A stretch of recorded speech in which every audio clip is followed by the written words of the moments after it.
दोस्तों आज हम विलियम शेक्सपियर की एक बेहतरीन poem the seven ages of man के मेन कीवर्ड्स को डिस्कस करते हुए इसके मुख्य भाव को, थीम को, इसकी समरी को समझेंगे। दोस्तों पोएट ने लाइफ को 7 स्टेजेज या हिस्सों में बांटा है और इस दुनिया की कल्पना थिएटर के एक स्टेज के रूप में की है। जिस तरीके से स्टेज पर कलाकार प्लेयर्स आते हैं, अपनी अपनी भूमिका निभाते हैं और चले जाते हैं, इसी प्रकार से इस ज़िंदगी में दुनिया रूपी इस स्टेज में हम भी आते हैं, अपनी अपनी भूमिकाएं निभाते हैं और इस दुनिया को अलविदा कह जाते हैं।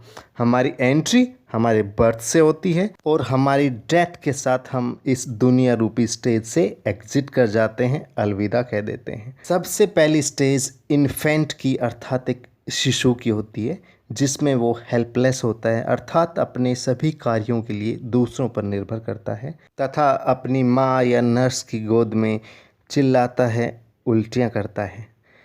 दोस्तों सेकंड स्टेज एक स्कूल बॉय की होती है। इसमें बच्चे को इन्फेंसी पीरियड के केयरफ्री डेज की तुलना में एक फिक्स्ड रूटीन को फॉलो करना होता है।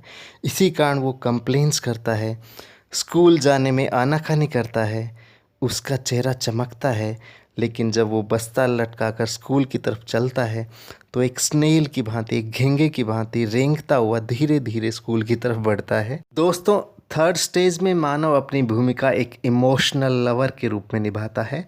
अपनी प्रेमिका के प्यार में वह भट्टी की तरह भभकता है, आहें भरता है और अपनी प्रेमिका के लिए दर्द भरे गीत गाता है। उसकी प्रेमिका चाहे कैसी भी हो, वह उसकी तारीफ करता है, उसकी प्रशंसा में वह गीत लिखता है। फोर्थ स्टेज में वह एक सोल्जर के रूप में साहस और वीरता के गुणों से भरा होता है, अजीब तरह की कस्में खाता है और बबल रेपुटेशन, क्षणिक प्रशंसा के लिए वह लड़ने के लिए हमेशा तैयार रहता है। दोस्तों पांचवी स्टेज में मानव अपनी भूमिका एक वाइज, स्ट्रिक्ट और मैच्योर जज के रूप में निभाता है और मुर्गे खा खा कर वह काफ़ी मोटा भी हो जाता है। पेंटालोन या ओल्ड एज वाली 6 स्टेज में वह काफ़ी कमज़ोर हो जाता है, खाल लटक जाती है, जिसके कारण उसकी जुराबें ढीली हो जाती हैं और जवानी की उसकी मर्दानगी वाली आवाज़ अब बच्चों जैसी पतली हो जाती है। दोस्तों वेरी ओल्ड एज वाली इस लास्ट स्टेज में सेंसेस पर